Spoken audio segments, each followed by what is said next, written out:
Hello, my friend. Welcome to Daily Faith today. We have got a very important program today, a really important program. I want you to sit and watch what is going to be going on today in Daily Faith, because I believe there's a message.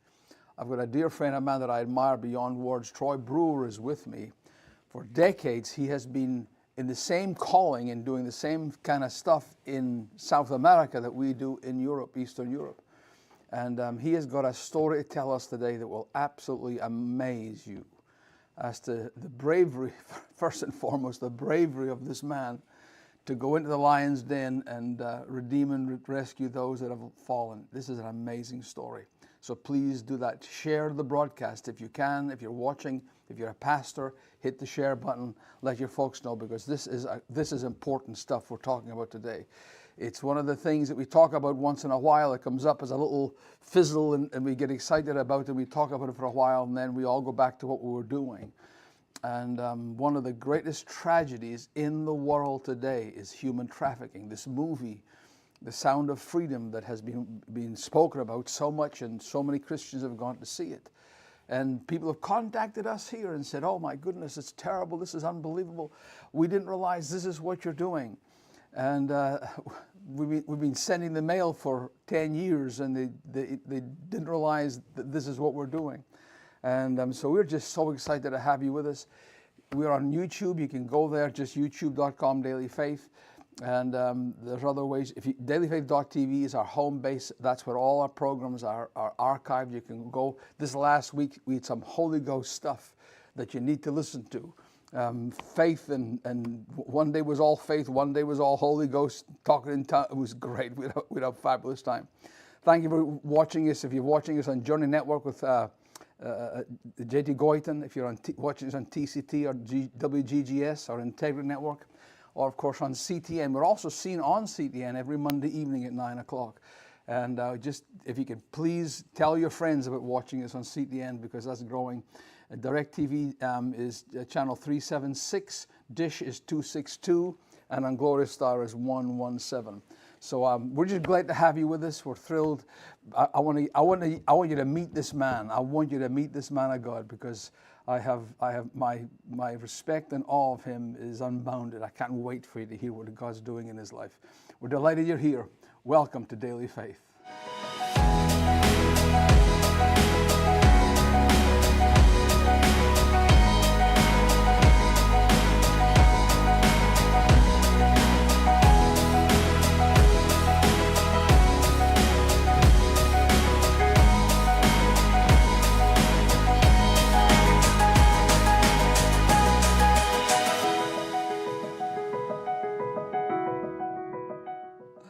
Hello, my friends. My name is Philip Cameron. Welcome to Daily Faith. We have got such an important program for you to watch today. I mean this. This is worth your while, sitting down and having a cup of coffee and listening to my guest, because I believe God's going to use him to speak into your heart as he challenges mine. We started 35 years ago. I was living in America. I was on TBN and PTL and had all the dreams. It sold 300,000 copies of one of my books. All the dreams I'd met. I was in my mid-30s. And my phone rang one day, and my dad called me from Scotland, and he said that our baby's dying. It was like a shot out of the blue. I said, what are you talking about? He says, I'm watching the BBC right now in Romania, and that our baby's dying. And that began a series of conversations with him. He was recovering from cancer. His wound had burst. He was in terrible physical shape. And every day he called me.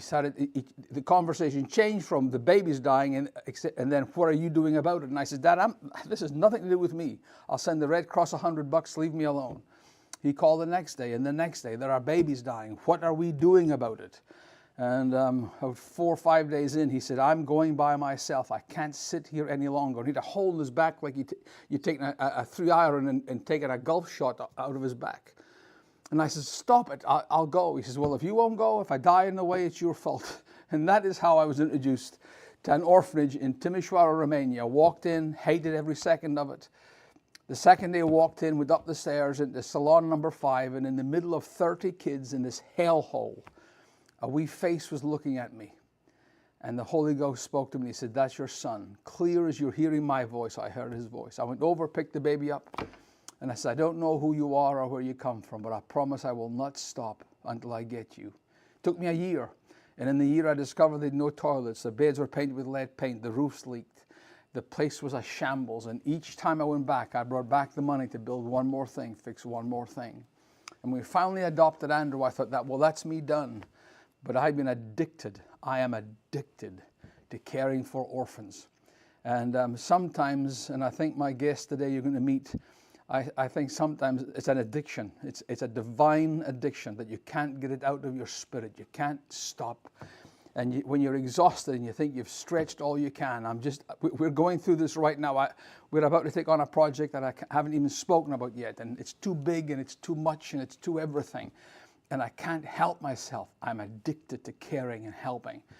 And we discovered about trafficking. When a girl is 16, they give them a couple of bucks and put them away on out the door of the orphanage, and traffickers come and find them, and they use them 30 to 50 times a day until they kill them. And we started building villages. We have a village called Vatra Village in Kishinev, the most beautiful place. It was built for rich people to go to that lake, 100 yards from the lake, and they poisoned the lake with chlorine because they wanted to kill algae, and it killed the project. And it sat for 9 years derelict, and we came along and bought it and have fixed up all the houses, and every single one of those rooms are filled. All the furniture we buy in America, ship it over there. It's the most beautiful houses you've ever seen in your life. I keep teasing the kids, your house is nicer than mine. And what happened was, as we took them into our place and put them into the gospel and shared Jesus with them and put them back to school, these kids turned from orphans to sons and daughters and had a passion and developed our passion. And now they're missionaries. This last year they have gone to Turkey. They're constantly, on a weekly basis, caring for refugees in Ukraine, going into the war zone, hearing the bombs go off, and unafraid. I said to one of our kids one time, aren't you afraid when you hear these bombs? And she said to me, she says, Dad, I died in an orphanage a long time ago. Whatever I'm doing from now on forward is just gain in my life. And I said, you are more Christian than I am. They've just been to Odessa and Kherson, one of the real bad spots. In fact, yesterday and the day before, Kherson's been bombed very badly. If you maybe remember a few weeks ago, they destroyed a dam and flooded thousands of homes. Well, our kids were there a week after that event, had to be taken in by Ukraine army escort. While there, the escort said, you better empty this truck as fast as you can and get out of here because the Russians are 2 kilometers away. And they have a drone up searching the countryside for people just like you because they want to stop aid workers coming in. And they had to run. In fact, on this video, you'll see them going across a bridge. That was a railway bridge that they've taken the lines off, and you're going along the sleepers. And they had to run through minefields. It was quite an experience. And my son was with them. And so watch these kids. Every young person you see in this thing is an orphan. Watch this. We have just handed out 200 care packages for 200 families in the Kherson region. Just recently, the Russian troops exploded a dam. I think it's the Kharkova Dam. It affected thousands of people. They had to evacuate, I know, 6,000 at least people out of the region because of the floodwaters. As you can see, I'm standing at some of the houses right now that were flooded. This whole region has just been devastated. Besides the war that's still going on in Ukraine, they're now dealing with this issue because of the war. As I said, the Russian troops exploded a dam that caused a lot of devastation. So we are here a week after, helping as much as we can, providing care packages to families. We've met many soldiers that we've been able to help to give things as well. So it's just been amazing to see all the lives that are being impacted by your giving. If it weren't for you, if it weren't for your partnership, we wouldn't be able to do what we do here in Moldova and also here in Ukraine. So we just appreciate you and we're so thankful for you. God bless. So it's not just redeeming and saving an orphan from being trafficked. It's what purpose you give them. What do you put in them for the next step? And I'm happy to tell you that every one of the homes that we have at Vatra Village in Moldova every one of the homes, the house parents in every house was once an orphan that we rescued. And now they're married with their own babies and their own kids. And they now are the moms and dads in their house to the girls and boys that come into the place. And they are now missionaries. And I'm just so challenged in my spirit today, having met again with Troy and hearing what he's doing. You can excite each other to good works, and you can challenge each other. And I'm just talking to him today has got my heart on fire to do more for the kingdom of God. We need your help. We are extended as far as we can stretch. Summertime is a dangerous time for ministries because folk get busy and go on vacation and they forget to help. And we are taking in 30 more kids this next few days, coming into Vatra village in Moldova and up in Ukraine. We have a home in Odessa, and that houses 24 kids. So we're taking 30 more kids on top of the ones that we have, which includes having to all their clothes, everything that they have, paying for the schooling. We spend between $4,000, just right at $4,500 a month on bus tickets, sending all our kids to the different schools they go to across the city, just for bus tickets. And but by doing so, we're changing lives. If you can help us, the Orphan's Hands, P.O. Box 25, Clinton, Tennessee 37716. Your gift to get us through this summer. All of our young folk, if they're not going to Ukraine or Turkey, we're helping in the Turkey relief with the earthquake. All of our other kids are out in villages having camps. They go to a village with no gospel witness, and they shake a village. I mean, they go through the whole village, find all the kids, and share the gospel in a village that has no gospel witness. All of that is going on in summertime, which is the most difficult time for us to believe God for the funds to keep it all going. So your gift today, whatever it is, I believe someone's watching today, you can make a substantial gift to help us continue to fund these young people as we've rescued them, to send them out into the mission field. The quickest way is dailyfaith.tv, or you can dial 1-833-DAILY-FAITH. Just dial Daily Faith on your keypad of your phone, and you can get to us. And so please do that today. I want you to watch this short video about a man of God that I have nothing but awe and respect for. Watch this.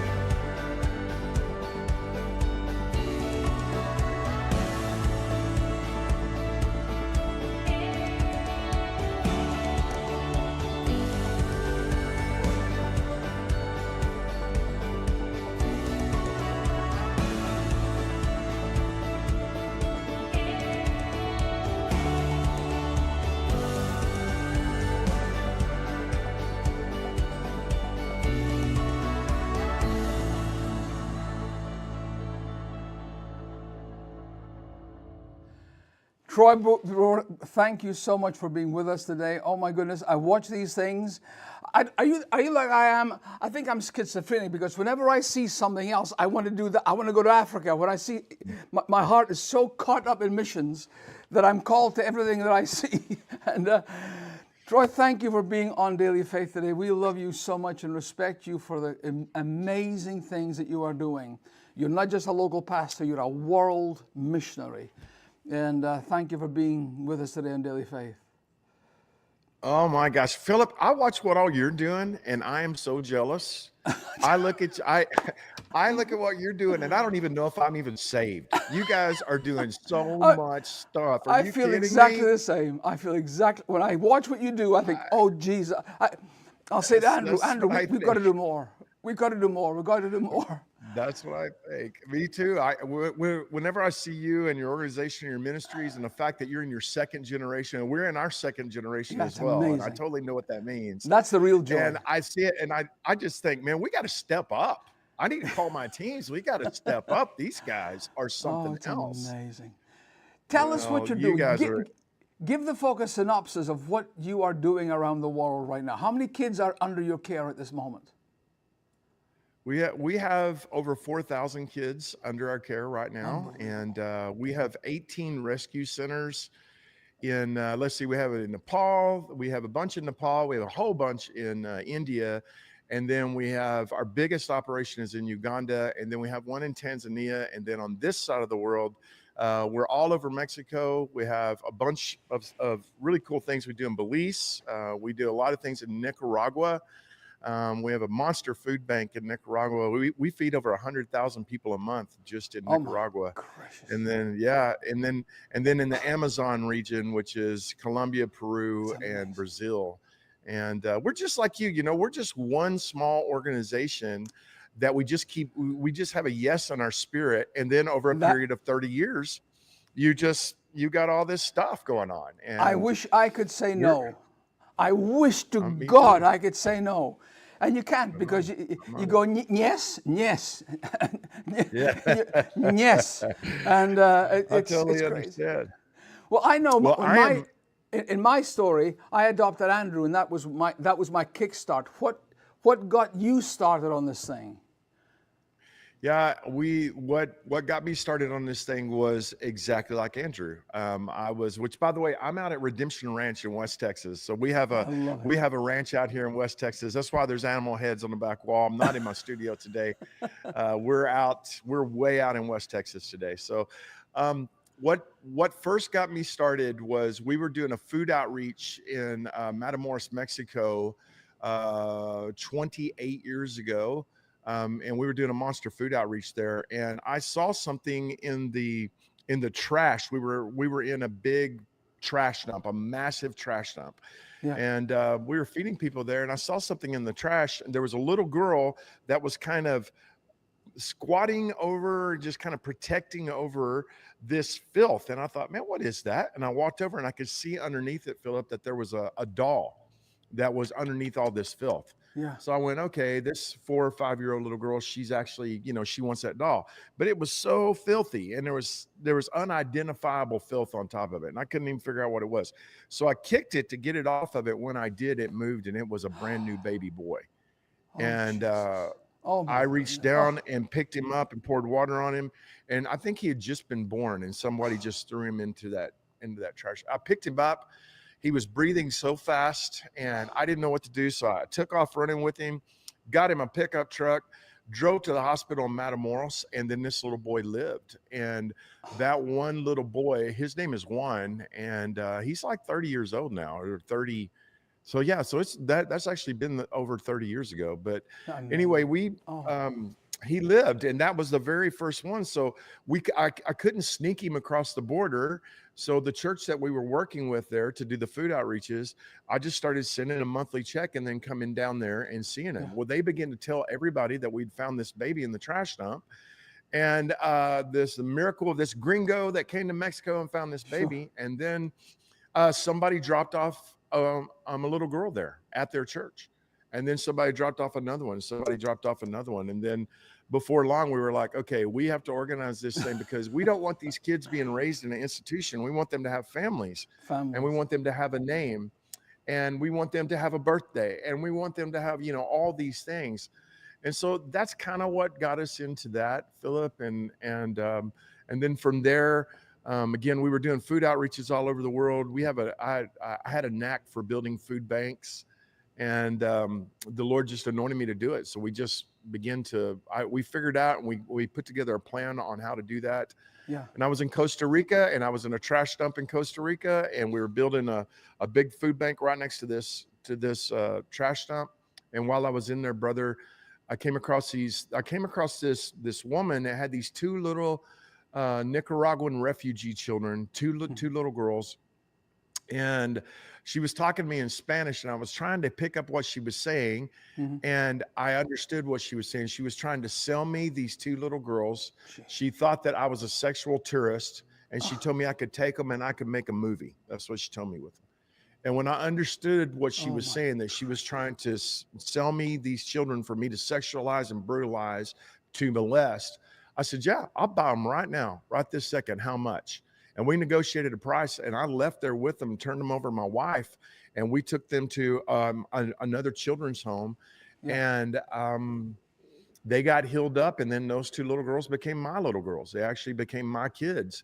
That's amazing. From there, we began to go to everywhere, and we would find these kids, and then we begin to rescue those kids. And that was 10,000 kids ago. We've rescued over 10,000 kids. That is an And raised them. unbelievable story. I can't. It's Jesus.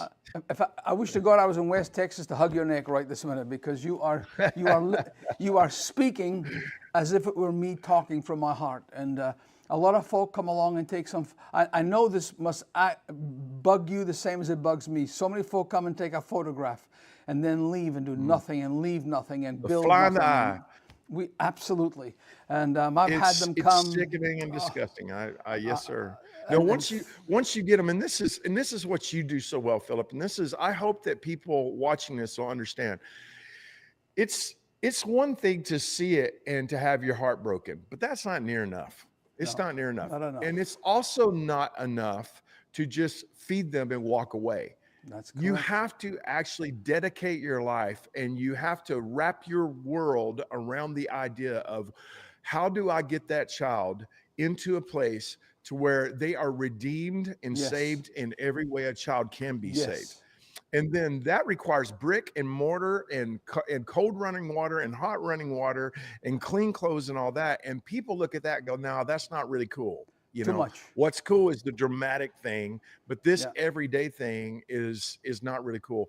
No, the thing I love about you, and the thing I appreciate about you, is not only do you go into the mouth of the lion, but when you pull these lambs out, you keep them close for decades. And we do the same thing. And you're the only person I have ever come across that does the same thing we do, the way that we do it. Wow. And that not only do we save them, but we also raise them. Yes. And you're the only person. I've never come across anybody that does what you do. I got a text the other day from a girl called Natalia. We found her in a horrendous village, poverty. Her mom was bedridden. The government had told us to go and help our mom, and our kids went and helped, chopped wood, cleaned up the garden, fixed up the place. And this little girl sitting at the bottom of this bed, and our kids began to talk to her. And she ended up telling them that she was top of her class in school, but because her mom was bedridden, she couldn't leave the house. All she did was look after her mom. We took that girl into Vatra village. She wanted to become a doctor, enrolled her in med school. And last year she graduated as a doctor. We supported her mom for 6 years, fed her mom, kept her mom for 6 years to allow her to go to school. And she wrote me the other day and she says, Dad, I want you to know that you not only saved my life, but you saved all of my life. And she is now practicing her medicine. And it's a non-stop, total commitment.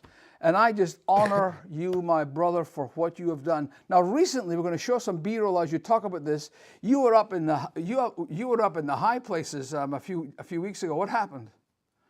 You got to D.C. I was in Washington, D.C. Yeah, I was invited to come and speak on Capitol Hill. We went to Capitol Hill, and I got to speak actually to represent trafficked children all over the world and be their voice. It was a great and a tremendous honor, the International Summit Against Human Trafficking. And while I was there, I actually got to give testimony of the work we're doing on the Texas-Mexico border, of how important it is for our borders to be closed to confront trafficking. And one of the ways that we confront trafficking is to actually confront pornography. And all of the children that we're rescuing on the Mexican border, they're all coming out of pornography rings. And I mean, these children, we've rescued several hundred kids in the past 2 years on the Texas-Mexican border.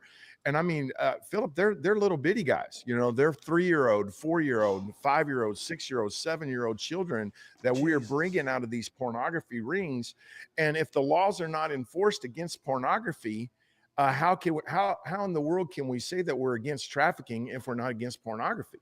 And I actually did that, and the Spirit of the Lord was on me, and God moved. I actually prophesied, Philip, while I was there. He gave I you didn't boldness. even know I was prophesying. I did. I was bold, and I didn't, because I don't know if I'll ever be invited back. You know, to speak before Congress is a big deal, and I was like, well, I tell you what. I told him, I said, guys, the Spirit of the Lord is coming, and a storm is coming to Washington, D.C. Yeah. against this spirit that and against all the cooperation that is right here in this Capitol building to slaughter and to maim and to harm and to traffic children all over the world. And I said, this storm is going to uproot this mess, and it's going to shut down the power. I left there, and about 9 hours after I left there, a storm came and set right on top of Washington, D.C., and a downburst happened, and it uprooted the trees on Capitol Hill and shut down the power in Washington, D.C. I had no idea I was prophesying, and I wasn't being Mr. Hoity-toity prophet.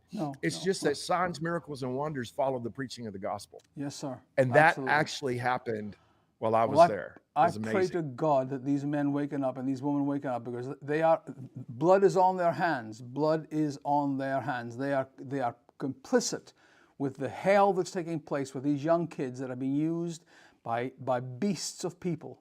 You had a miracle happen in the Amazon. This blew my mind when I heard what you'd done. Tell us about Franchelle. Oh my goodness. Well, we've had two major miracles that happened with her. One is a year ago, I had a dream. I was in Florida, and I had a dream. And in my dream, it's too long of a story for me to tell, but just in my dream, I was instructed of the Lord, just in a dream, to go to the Amazon and to pray for this little girl. Now, I had heard about this little girl that day, and we had just rescued her, and she was nonverbal because of her trauma. Yeah. And she's very messed up. She's a 9-year-old little girl. And because of the extreme sexual abuse that she'd been through, she just was a mess, and she couldn't speak and all those kinds of things. I had a dream, and God told me, go down there and pray for her, and she will begin to speak. So I told my wife, and that night I found a plane to Bogota, Colombia. And then I went from Bogota down to Leticia, and I went down there with my son. My son's in the studio here with me. And the next day I was face to face with her, and I laid hands on her. I prayed for her. I showed her the Father's heart, and I loved on her. And she was in this terrible, traumatized state. And then boom, she started speaking. And that's her. And that's the moment she began speaking right there. Hallelujah. That's actually the moment. Hallelujah. And so she started speaking, started talking, and she hugged me, and she told me she loved me, and she called me dad and all that. So I've been back a couple of times since then just to go see her and to meet with our rescue teams down there. And it's been wonderful. 2 weeks ago, actually, I'm sorry now, it's been 4 weeks ago now. Sunday after church, I came in and I sat down. My team was in my office, and I said, what's going on, guys? And they showed me these pictures of my friends in Brazil that had just been murdered. Our friends that are there, and people that we know and people that we love, and they had just been brutally murdered. The cartel came into our rescue center there. They found our home. They came in, they identified that little girl, and left with her. And when our team followed them out, they turned around and shot them both in the face and murdered them. And one of them is, there's no way I could show you the picture because it's just too graphic and horrible, but he is laying there, Philip, in a pool of blood, and his Bible is right by his face. He was literally carrying the Bible out with him, and his Bible is laying here, and his head is open, and he is bleeding all over his own Bible. And we were just, I was upset. I'm still upset. I can't imagine. But then they said, that's not the worst news. And I said, how could that not be the worst news? And they said, Francelle is gone. And I said, what do you mean she's gone? And they said, they came and got her, and they took her. And Philip, I want to tell you, I was so out of my mind over it. Because this is one of my kids. Sure. And, I know the feeling. we've rescued thousands, but this is one of mine. This is one of my kids. And I was like, King Jesus. We immediately went to get on a plane, and there were no flights into that part of the Amazon for another week and a half. And we're like, well, what are we going to do? So we called our teams down there. We also called the military down there. We did this, we did that. We did some secret squirrel stuff. We have secret squirrel operators all over the world, and that do this sort of thing that we work with. And the bottom line is that we found the people that stole her, but they had already sold her to another group. And the other group that they sold her to was a prostitution group. We tracked that, and you know how horrible that is, and then a few days later, we found that group of people, and they had sold her to a child labor camp that the guerrillas have out in the jungle. So then we went to, it took another 4 or 5 days. We tracked her down into that, and we found that they had moved her again to another place. So my Pastor Swanamy, who works with me on staff, she's one of my greatest rescuers. She was there, and she called me on Monday, and she said, Pastor Troy, I know where she's at. And I said, are you serious? And she said, yes. And I said, did you see her? She said, no, but I know where she's at. We were all just fasting and praying and believing the Lord. She said, but God gave me an idea. Philip, this is going to be the craziest thing you ever heard in your life. She said, I said, why? How? Because we have the ability to mobilize guys that are like Army guys. And I'm like ready to push that button, but it's very dangerous. And it's just dangerous. And so I told them at 3:00 tomorrow, I am going to call you. I'm going to push the button and say, okay, guys, let's do this. And they said, okay. But Swanamy said, give me until 3:00 and let me see what I can do, because I got an idea. It happened to be Francel's 10th birthday. And she goes, today is her 10th birthday. And I said, is it? And she said, yeah. She goes, I want to hold a birthday party. I want to have cake and ice cream, have tons of toys. I want to invite the cartel to bring their kids to Francel's birthday party. And then they will bring the little girl and we'll have a birthday party. Oh my and Lord. The Spirit of the Lord will move. And I'm just going to say, just give me that child. And can I tell you, that's what happened. They came to the birthday party, and we fed their kids, and we loved their kids. And they went, what do you want? And we said, we want our little girl back. And they gave her back. I can't even, I don't even have words for it. So it was just nothing but the Holy Ghost. So at 2:20, I got a phone call and a text of a picture, and she said, I've got her. And we were literally going to send in the Army at 3:00, and at 2:00 we had her. Amazing. I'm so jealous of you. I am so jealous of you. Listen, our time is gone. I want you to get in contact with Troy Brewer. His information, he is pastor of Open Door Church, Troy Brewer Ministries. And the best way, if you want to get him through the web, is opendoorexperience.com, opendoorexperience.com. And you can also go, and he's got some most amazing teaching also. I would love, troybrewer.com is how to get a hold of him and his teaching. But listen, I want everybody watching today to send this ministry an offering. They are on the front line. We need miracles. They need miracles. And if you want to be a part of front line in the devil's face, coming to take back the power of darkness, give a gift today. You can make the check out, I'm sure, to Troy Brewer Ministries, and do something for the king. Don't curse the darkness. Help us light the light of hope to these kids. Amen. Troy, I love you. Thank you for being with us today on Daily Faith. Every time I talk to you, I feel like I'm backslidden. You're killing me, man. You're killing me. Before I leave, I got to tell you, listen, we know what you guys are doing down in that 4-country region down there in Moldova. I know that you haven't announced it yet. I know what that is. I know exactly what it is. I know about all those kids that you're about to bring in. We're going to send you a check today for $5,000. Oh, and I wish it was more. But I'm going to send you a check today for $5,000. I want to give. I heard God speak as I was walking out here. Get ready to be a giver today, Troy. He's going to show you something, and so we will do that today. All of my people that are part of Troy Brewer Ministries. I love this guy. Support this ministry. Be a part of what he's doing. He does the same thing we do at a whole different level. I love this man. So please call the number on the screen, guys. Be a part of this. Support this ministry. They are doing kingdom stuff. Hallelujah. Listen, we love you. Our time is gone. I've cut everything off the program. We'll talk to you real soon again.